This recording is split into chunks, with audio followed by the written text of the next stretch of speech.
18वां रोज़ा और संडे।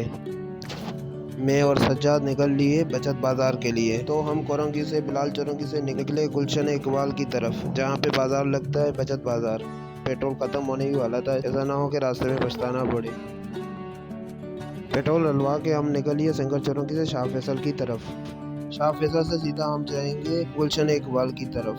हम दोनों को रोज़ा था, तो सज्जाद ने बोला कि भाई ड्राइवरिंग तू कर। पहुंच गए हम शाह फैसल की क्रॉस करके गुलशन इकबाल, और ये पहुंच गए हम बचत बाज़ार। बचत बाज़ार पहुंचते ही हमें लगानी थी अपनी बाइक पार्किंग में।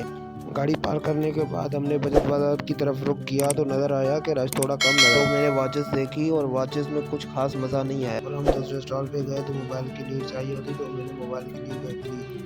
तो मेरे कज़न को लेनी थी चप्पल कोई खास नहीं थी, इसीलिए हम आगे चले गए। आगे देखा तो स्त्री एक पड़ी हुई थी, जो बोल रहा था बंदा 5000 की है। तो स्त्री को हमने वापस अपनी जगह पे रख। तो बस बाज़ार में कुछ खास मज़ा नहीं आया, तो हम निकल लिए अपने घर की तरफ।